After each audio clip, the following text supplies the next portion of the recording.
sabática. Iniciamos con una palabra de oración para esta parte. Padre Celestial, gracias Señor por el maná, que es tu palabra, que no solamente de pan vivirá el hombre, sino de toda palabra que sale de tu boca. Así, Señor, ponemos tu palabra delante de nosotros en esta mañana y que al continuar a abrirla pueda saciar cada célula de nuestro cuerpo y podamos ver la pertenencia, te pertenecemos, somos hijos e hijas del Dios Altísimo. Señor, continúa enseñándonos para nosotros poder aplicarlo y llevarlo a nuestro hogar y también a nuestros seres queridos. Continúa derramando tu espíritu sobre tu pueblo, Señor. Aquí estamos, siervos del Dios Altísimo. En el nombre de Jesús. Amén. Bueno, esta semana Bien. ha sido de grande bendición. Yo no sé cuántos de ustedes, la lección 3, ustedes repitieron el versículo de memoria de esta lección, porque para mí. Y esto me dice todo, ¿no? Cuando algo te toca personal. Y vamos a leer, a mí me toca la parte del día viernes para estudiar y meditar y vamos a estudiar juntos y a meditar juntos.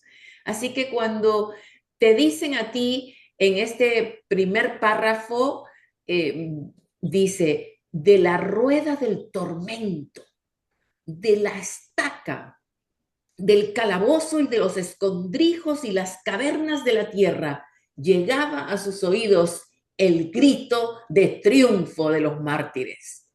Oía el testimonio de las almas resueltas, quienes, aunque desamparadas, afligidas y atormentadas, padecían sin temor, testificando solemnemente su fe y diciendo, yo sé en quién he creído.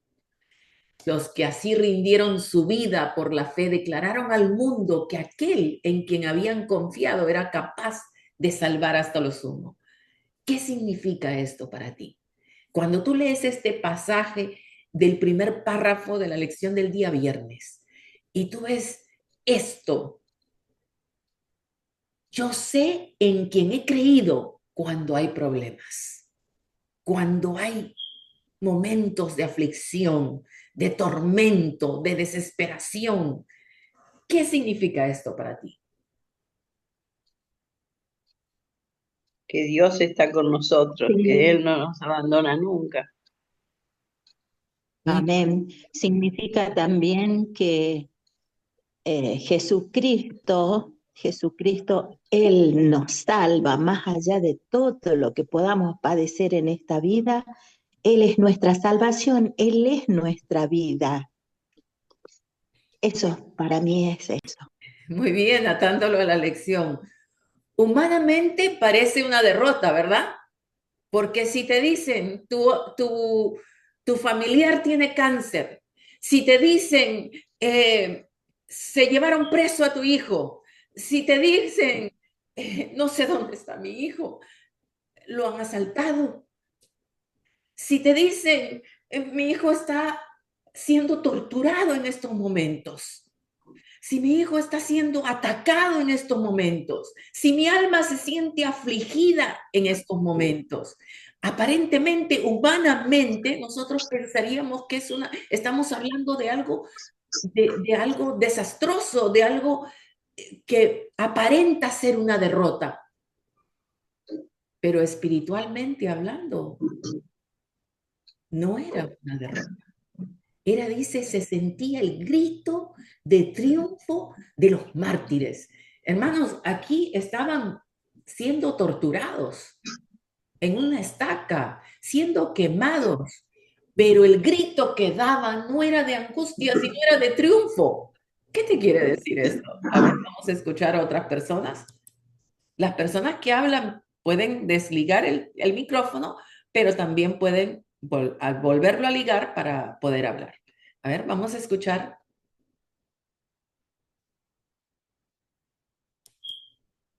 Si humanamente estoy siendo torturada, afligida, entonces me quiere decir que mi fe no depende de mis circunstancias. No depende de que me vaya bien. Ustedes también, mi fe no depende de la situación en que me encuentro. La fe verdadera depende de una persona, de haberlo conocido, de haber confiado en él, como ustedes lo mencionaron ahorita. La fe de estos creyentes no dependía de sus circunstancias, no dependían de una protección humana, no dependían de milagros visibles, no dependían de escapar de la situación, dependían de un solo ser. Para mí el vivir es Cristo y el morir es ganancia, porque a Cristo lo voy a ver. Morir no es perder, eso es lo que estaban hablando ellos. Ellos entendían que la muerte no era el final y la tumba no tenía la última palabra, porque Cristo salva hasta lo sumo.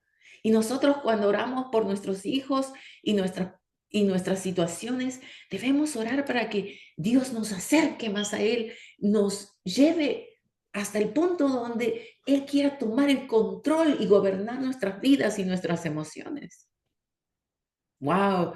¡Qué hermoso es saber! Ahora, ¿qué más nos pueden decir de este párrafo?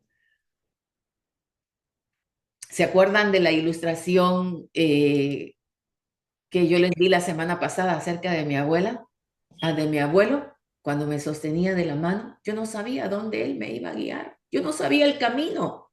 Yo me sostenía de la mano de mi abuelo, pero yo no sabía el camino hasta llegar a donde él iba a llegar. Pero sí confiaba en que el que me sostenía mi mano me amaba, me cuidaba, me protegía. Y esa es la confianza. No está, la confianza no está en lo que yo, a dónde me dirijo, no, Abraham salió sin saber a dónde iba. Aunque no sepamos el camino, tenemos que enfocar nuestro día a día en quién nos acompaña en ese camino, en quién confiamos en esta carrera de la vida. Buenos días. Sí, buenos días. Cuando uno lee estos pensamientos, uno dice, wow, mantenerse con la fe resplandeciente en medio de las pruebas, ese debe ser nuestro ideal. Pero cuando las pruebas te tocan, cuando tú no ves salida, cuando tú sientes que todo lo humano lo has puesto, y cuando hay veces sientes que Dios no está allí escuchándote, ahí es donde debe brillar la fe. Ahí es donde realmente tú debes caer de rodillas y decirle al Señor, no te veo, no tengo fuerza, no soy nadie. Quizás ya tu orgullo y tu arrogancia también cae por el suelo. Ahí es donde yo siento que ahí es donde tú tienes ese encuentro personal con el Señor y le dices, aquí estoy, Padre. Brilla en mí, resplandece en mí, transfórmame.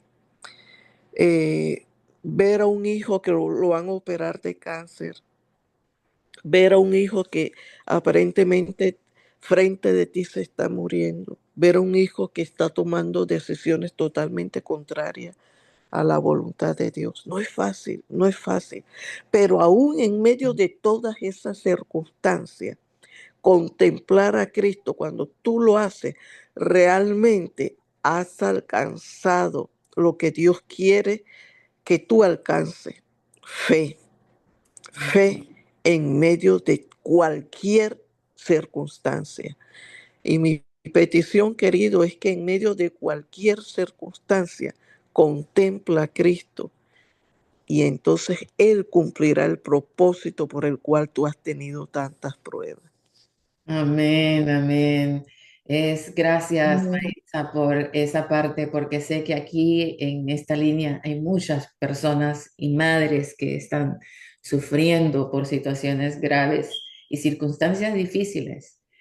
Entonces, mirar a Cristo, sostenerte de Él. Él es tu fuerza. Él no nos ha prometido que aunque pases por las aguas, tú estarás solo.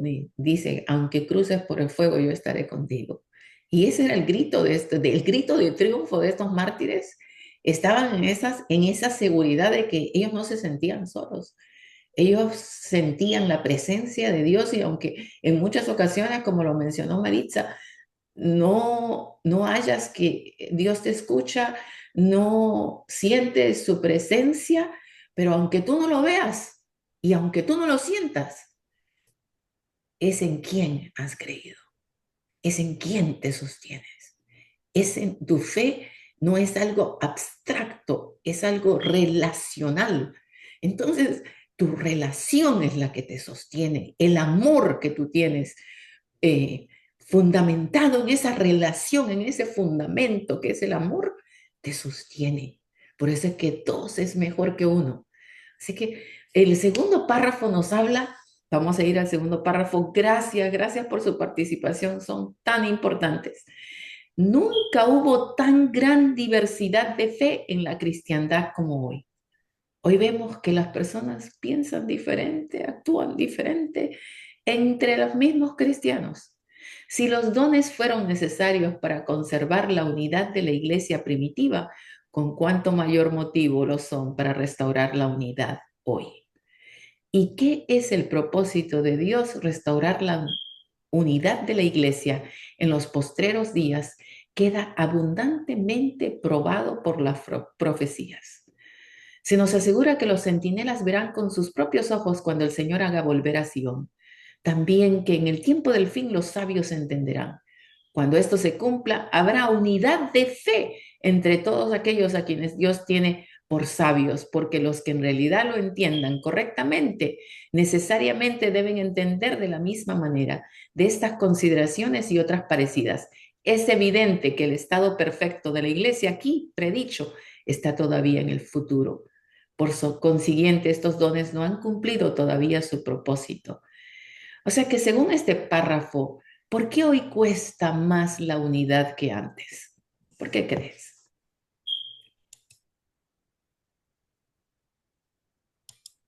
Dios dice que Él, Por la diversidad de fe.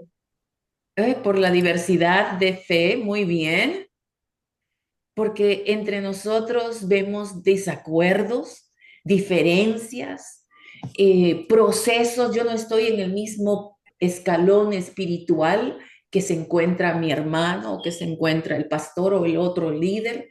Entonces, pero dice, aquí hay una promesa, esto no lo toma por sorpresa a Dios. El Dios dice, la unidad vendrá, todavía está en el futuro, pero vendrá.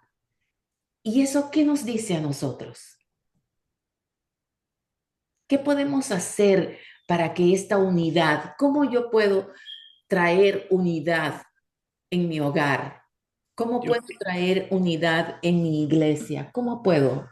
yo pienso que lo primero que uno debe tener es una conversión genuina.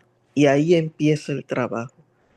Cuando tú tienes una entrega genuina, cuando tú dejas que Cristo habite en ti, ya la unidad es un fruto. Amén, amén. Es el También yo creo que es cuando uno deja de pensar en sí mismo. Yo quiero esto, mi forma de ser es la mejor, no aceptar las decisiones, no aceptar las ideas de otros hermanos, tanto sea en la iglesia como en la vida privada. Que creer, como dijo el pastor, que lo que yo digo, lo que yo pienso es lo mejor, que yo soy la más consagrada, que todas mis ideas son ideas ideales. Muchas veces no aceptamos o no queremos humillarnos a los pensamientos o a las ideas de otras personas. muy bien. Ustedes han presentado puntos muy buenos y mencionaron estos temas. No es casualidad que el pastor, yo nunca pido a un pastor que diga, que traiga el tema. Siempre lo dejo al Espíritu Santo que guíe. Y aquí habla, ustedes han mencionado puntos importantes. Algo que es peligroso, el orgullo. no ser humildes? ¿O qué es lo que me puede traer no estar yo en lo cierto, no ganar el debate yo? Y defendernos. Hace poco estuve presenciando la escuela sabática en una iglesia y hablé de la unidad sin saber que en esta semana se iba a tocar la unidad. Y yo digo, delante de la cruz, todos necesitamos de un Salvador. Todos. Cuando no hay diferencia en la cruz, se une todo debate, porque todos estamos necesitados. Ahí nos unimos todos en la cruz, delante de Dios, porque todos necesitamos de un Salvador. Así que, ¿qué es unidad? ¿Significa que todos pensamos igual o que todos seguimos a Cristo? ¿Cuál es el significado de unidad? ¿Es uniformidad? ¿Que todos pensamos igualito o que todos tenemos a un solo Salvador, Que Cristo? todos tenemos un solo Salvador, que todos Exacto. tenemos los mismos mandamientos, que todos damos a la misma meta con Él. Por eso La es nuestro llamado. Perdón, la eternidad no se consigue individualmente. Tiene que haber unidad, tiene que haber humildad entre nosotros, consideración de cada uno de nuestros hermanos. Tenemos que estar unánime, como cuando en el Pentecostés estaban unánimes, orando y pidiendo, y vino el Espíritu Santo y tuvieron gran poder y miles se convertían. Bueno, así tenemos que estar para que venga otra vez el Espíritu Santo y se dé el último pregón con toda la fuerza para que Cristo regrese. Gracias, Noemí. Vamos a pedirle a la doctora Rosa que termine su pensamiento. Sí, doctora. Disculpe. No se preocupe, hermana, sí, justamente. Perdón porque yo no sé levantar la manito, entonces pensé que terminó y hablé. Siempre hablo. Sí, Tranquila. lo que pasa, hermanos, es que muchas veces pensamos todos que estamos en Cristo, que hacemos las cosas como Dios nos dice, que guardamos el sábado, que no hacemos esto, que no hacemos lo otro. Pero la cosa no es qué no hacemos, sino qué hacemos. ¿Qué hacemos Amén. cuando estamos en nuestro entorno y miramos sin amor a nuestros hermanos? ¿Qué hacemos cuando un predicador se equivoca? Simplemente pensamos que errar es de humanos, ¿no? Pensamos en lo bueno, en lo amable, en lo de buen nombre, lo justo. Ese es el problema, nuestros pensamientos. Porque como dice el Señor dice que de boca, ¿no? De boca confesamos que lo amamos, pero nuestro corazón está lejos de Él. Así que tomando en cuenta esto, debemos de buscar la unidad en Él, como decía la hermana, la unidad en Cristo, no la unidad en pensamiento, en obra, la unidad en Cristo. Si Dios dice que hagamos esto, tenemos que hacerlo. Si Dios dice no lo hagas, no lo hagas, porque todo está escrito en su palabra. Sí, Si amén. no podemos, por eso estamos aquí, siempre escuchando a otros, porque aprendemos, el Señor Dios era un Dios enseñable, Él entendió al hombre, dijo, uy, el hombre necesita una idónea, no es bueno que el hombre esté solo, etcétera, y el Señor también aprendió de nosotros, y nos dio tantas cosas, pero nosotros Amén. de repente no sabemos valorar. Eso es todo, quería decir algo. Gracias, doctora. ¿Qué es más peligroso para la unidad? ¿El orgullo o la ignorancia? ¿Y por qué? Roxana, buenos días. Quería aportar algo. Realmente también la falta del perdón rompe la unidad. Entonces, uno como cristiano y que somos seguidores de Dios, hay que enseñar a perdonar, ¿no? Como dice en Efesios 4:3, esfuércese por mantener la unidad del Espíritu Santo en el vínculo de la paz. Gracias. Amén, amén. Y para pedir perdón se necesita ¿qué características? Humildad. Humildad. Muy bien. Entonces, ¿qué es más peligroso? El orgullo es más peligroso que la ignorancia, ¿Por porque qué? el ignorante quiere aprender El ignorante quiere aprender y aprende de los hermanos, de los que están allí, pregunta, indaga por su misma ignorancia, pero el orgulloso no da su brazo a torcer, no quita el orgullo de su corazón. Ah, exacto. El uno quiere aprender y el otro se resiste, no cree que lo sabe todo. Gracias, Carmen, gracias. Vamos, la unidad no se impone, se cultiva con humildad y verdad. Ustedes lo han mencionado muy bien para los que han participado en este día. Muy bien. Así que la unidad es igual a la verdad, que es la palabra yo soy la verdad, el camino y la vida.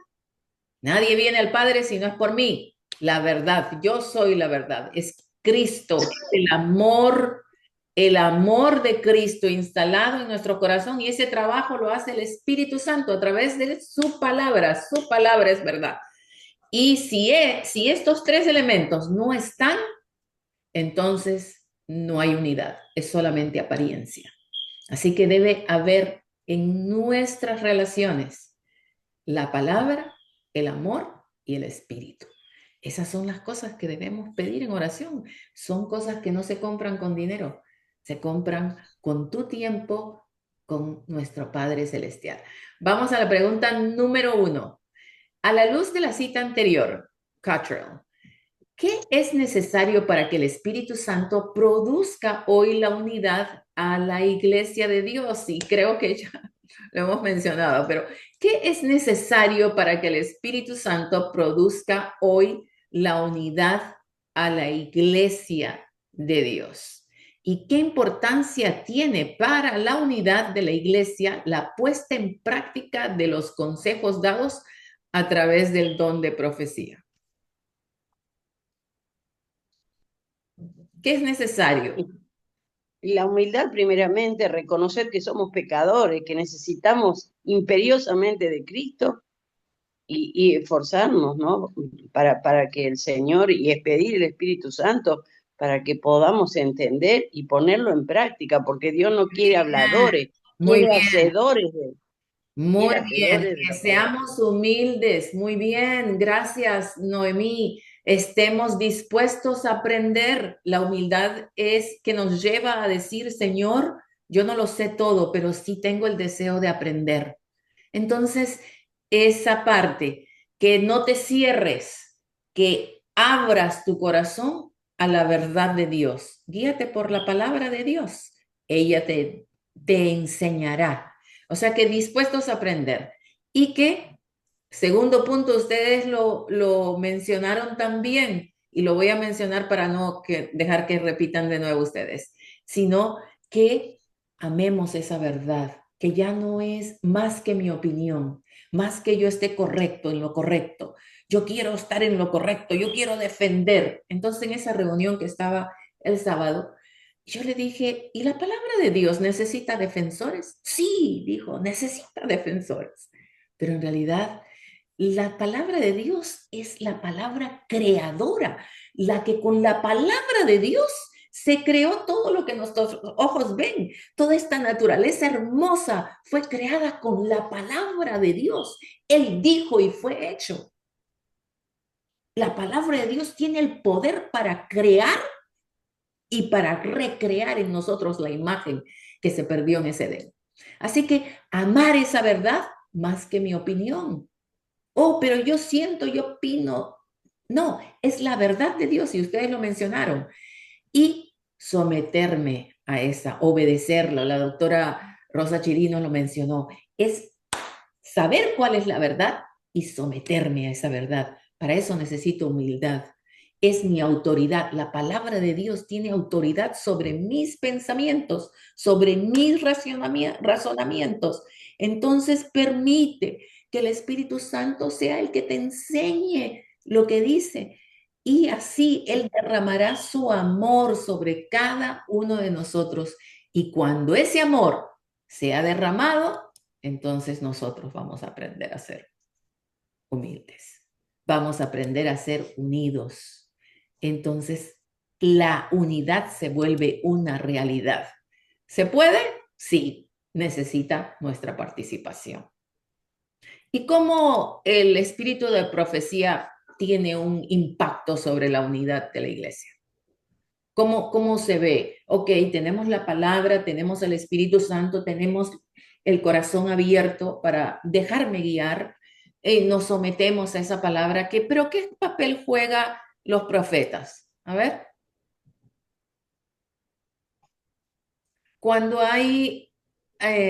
cuando hay alguna situación en que se produzca una discusión en la iglesia, vamos, o No en tu casa. termina. Los libros de profecía nos complementan.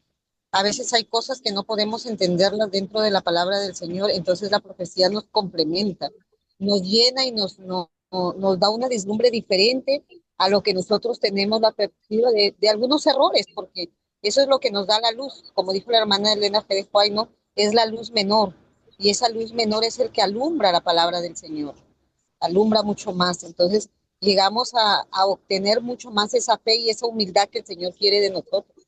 Muy bien, muy bien. Primero vamos a la Biblia. ¿Qué dice la Biblia? No lo que opino yo. Y entonces preferimos actuar en base a la palabra de Dios. Y Dios nos dice, si alguno tiene falta de sabiduría, pídala a Dios, pero tenemos otros consejos. Los profetas llegaron a las vidas del pueblo de Dios en las circunstancias más difíciles de su vida, cuando había confusión. Entonces, en los momentos de confusión, se levantaba el profeta. ¿Para qué? Para aclarar asuntos que estaban eh, siendo vistos de diferentes ángulos.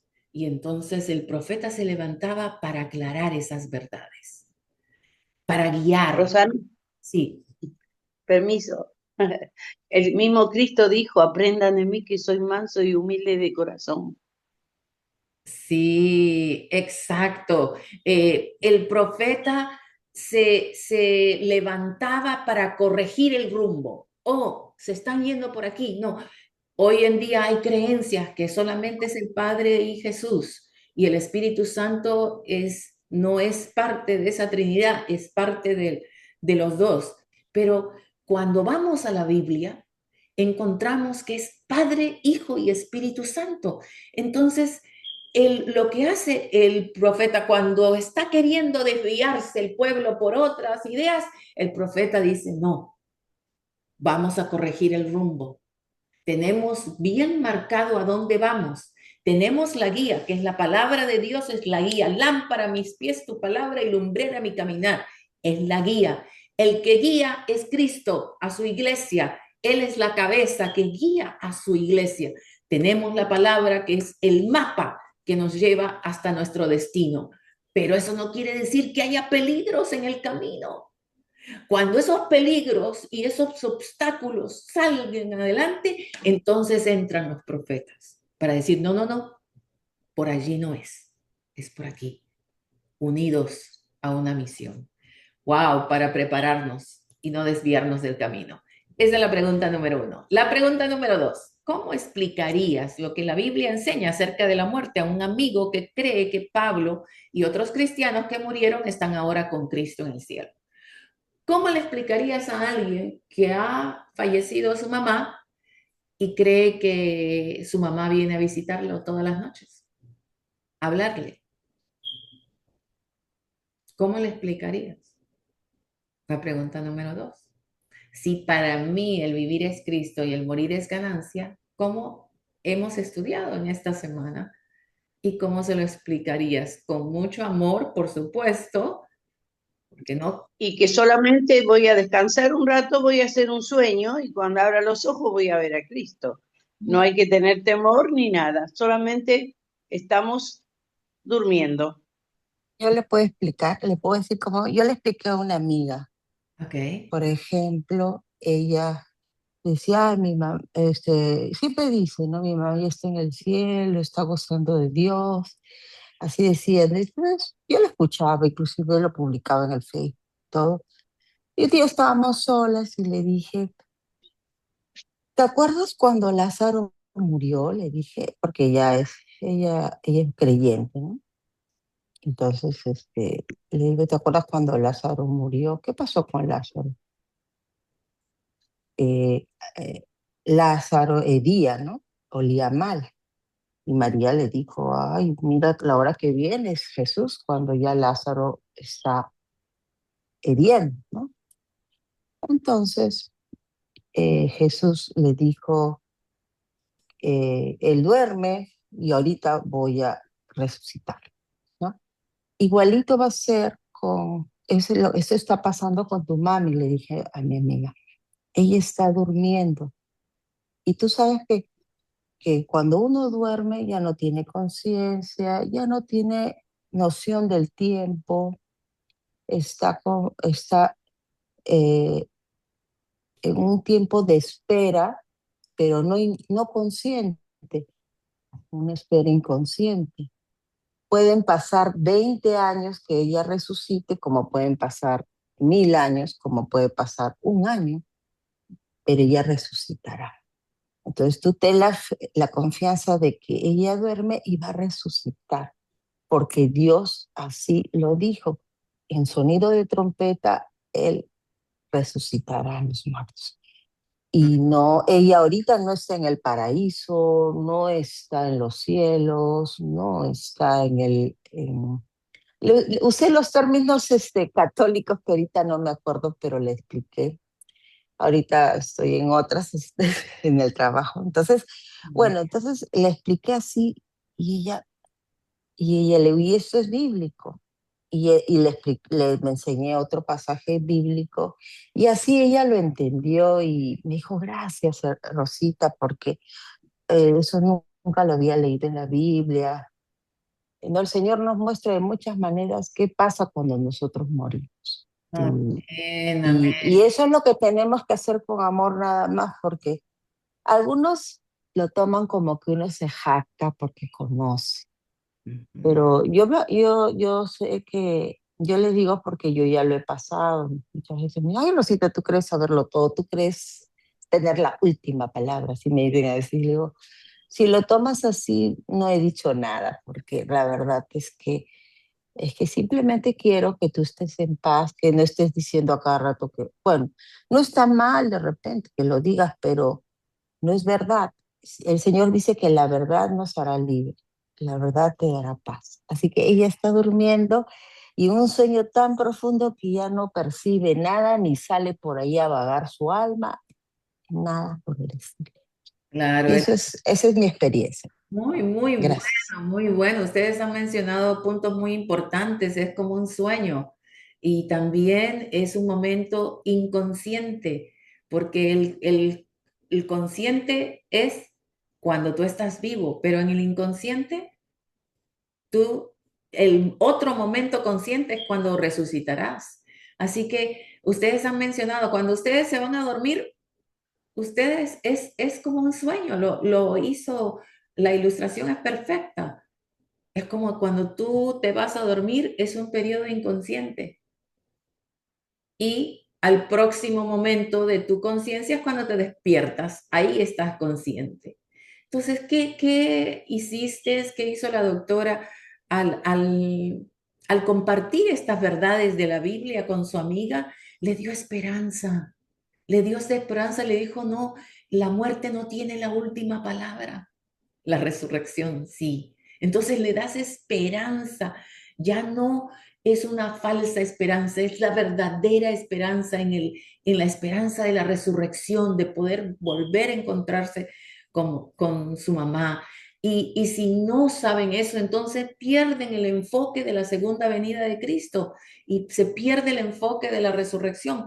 Por eso es que podemos eh, eh, y en vez de que ellas tengan miedo, porque las cosas erradas, las enseñanzas erradas que no están en la Biblia, producen miedo y superstición y traen confusión.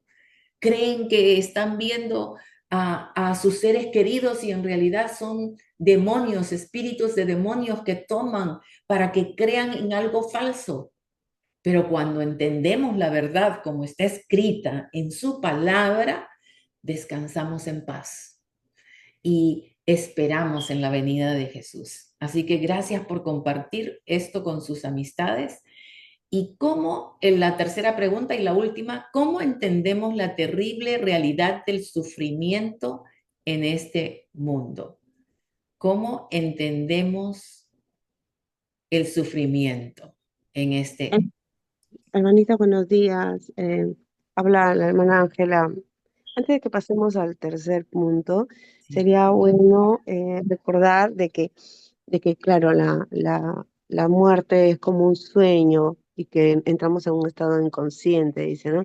Pero recordemos que cuando estaba, el templo se rasgó en dos, ¿no? Como dice en Mateo 27:52 dice, los sepulcros se abrieron y muchos cuerpos de los santos que habían dormido se levantaron. O sea, ya hay una resurrección.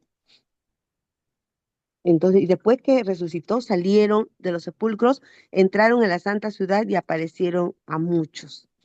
Entonces nos damos cuenta, hermana, de que después de la muerte hay una esperanza, es la resurrección.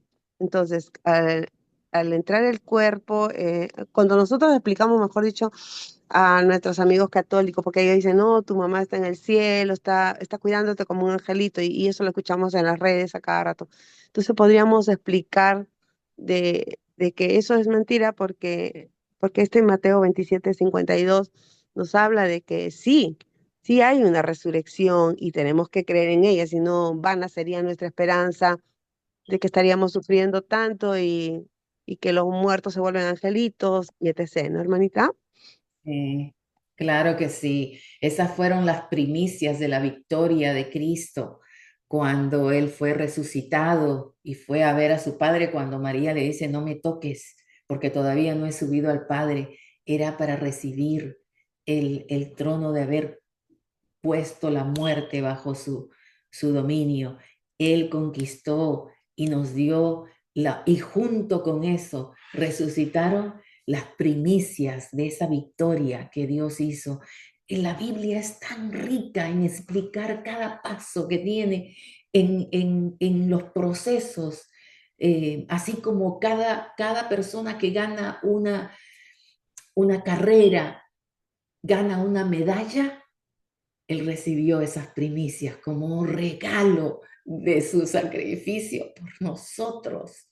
Es algo tan maravilloso, la esperanza de resurrección, ver a Dios venir, resucitar y nosotros decir, no, la muerte no es mi final, no es el que tiene la última palabra en mi vida. Yo resucitaré porque he vivido, porque para mí el vivir es Cristo y el morir es ganancia. Para mí, la muerte no tiene dominio sobre mi vida porque volveré a la vida. Qué hermoso. Son promesas de esperanzas. Abren el camino, abren tu mente a lo que Dios planificó. Y justo se va a la tercera pregunta. ¿Cómo entendemos la realidad del sufrimiento en este mundo? Entendemos el sufrimiento. Dios no quiso que el sufrimiento entrara, pero junto con el pecado entró, ¿qué cosa? La muerte, entró la injusticia, entró el dolor, entró todas las tormentas que vivimos. Ese es el resultado del pecado, que Dios nunca quiso que nosotros, los seres creados, experimentáramos eso. Hubieron seres creados antes que nosotros, que nunca pecaron, que se aferraron y confiaron en Dios. Pero a los más débiles, Dios tomó nuestra naturaleza. A los que sí pecaron y dejaron que la muerte entrara a nuestro mundo, Dios se encarna y sufre con su pueblo para yo estar en medio de ellos, porque ellos son los que me necesitan más. Y yo recuerdo que mi madre, cuando somos 5 hermanos, ella veía y daba y se desfolcaba su amor en todos nosotros, pero al que más necesitaba, ahí estaba pendiente. El que más necesitaba, ahí lo atendía, le servía, le decía, mi hijito, repite conmigo estas palabras, repite conmigo este pasaje de la Biblia. No quiero que salgas de la casa sin que tú tenga una oración contigo. Al que más necesitaba, ella se entregaba por completo. Y yo decía, pero el que más te trata mal, el que más rebelde es en la casa, el que más tú le das tanto amor. Ese es un simple ejemplo entre relación madre-hijo, de la relación de padre con este mundo. ¡Wow! Al que pecó, al que entró la muerte, al que dejó que la injusticia, al que dijo, no, tú no eres aquel Dios que creemos que es, al que dudó de Dios, de la palabra de Dios, al que puso en la cruz a su hijo, vino Jesús. Wow. Nosotros no somos los únicos que estamos sufriendo. Cuando atacan a tus hijos, ¿a quién te está atacando? A ti. Cada fibra de tu ser vibra, cada célula, cada emoción se angustia. Entonces, Satanás, al entrar el pecado, ataca a los hijos de Dios. ¿Y quién sufre contigo? Dios. ¿Tú crees que Dios está sentado en su trono aplaudiendo y viendo y moviendo como un juego de ajedrez? No, Dios está sufriendo con nosotros. Dios está en medio de su pueblo. ¿Tú no crees que los llantos que tú das no son vistos por el Espíritu Santo y tus ángeles que te rodean? Claro que sí. Hay ángeles que lloran y te abrazan, que tal vez tú no lo sientes, pero lloran contigo, conocen y te dan fuerza y son enviados, embajadores. Estaba leyendo y decían, si nuestros ojos se abrieran, viéramos los ángeles que nos rodean, especialmente cuando hay en tribulaciones.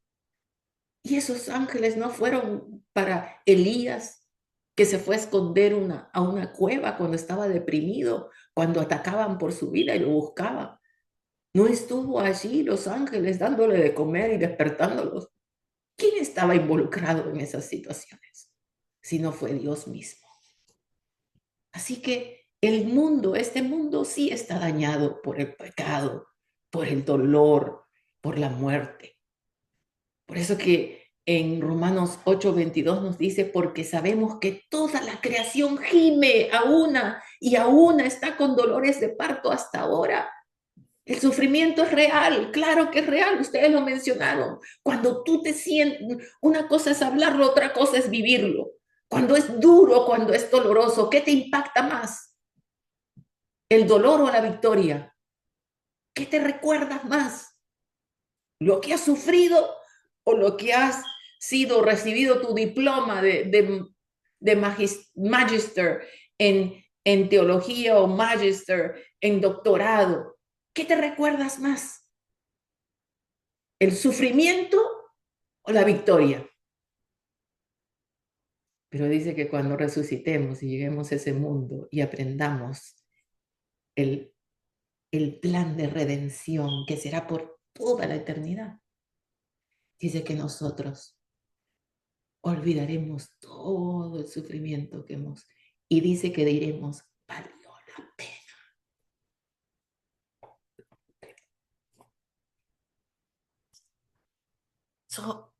Este sufrimiento no significa que Dios sea malo. Significa que vivimos en un mundo roto, pero Dios hizo la provisión. Qué hermoso. Y queremos continuar, pero el tiempo nos ha ganado. La confianza se gana mirando a la cruz y la miraremos y será nuestro estudio por toda la eternidad. Estamos leyendo el libro de la redención todos los martes. Únete. Y vamos a concluir con una palabra de oración y voy a pedir a una persona que nos lleve ya el último, ¿por qué debemos mirar a Jesús? Ya sabemos por qué mirar a Jesús y aprender a confiar, especialmente en los peores momentos. Hermanita, disculpe, ¿a qué hora están leyendo el libro de la redención? El libro de la redención lo estamos leyendo todos los martes a diferente horario. Argentina 9:30 y 7:30, hora Perú, Estados Unidos Este, Colombia, y ahí se pasa. Si no estás en el grupo y no recibes los textos, pero se pasa en el chat, en el grupo de WhatsApp. Únete al grupo de WhatsApp. Si no estás unido, pon tu teléfono y te unimos al grupo de WhatsApp. Bueno, vamos a terminar con una oración. Vamos a orar. Voy a pedir a una persona que nos lleve en oración.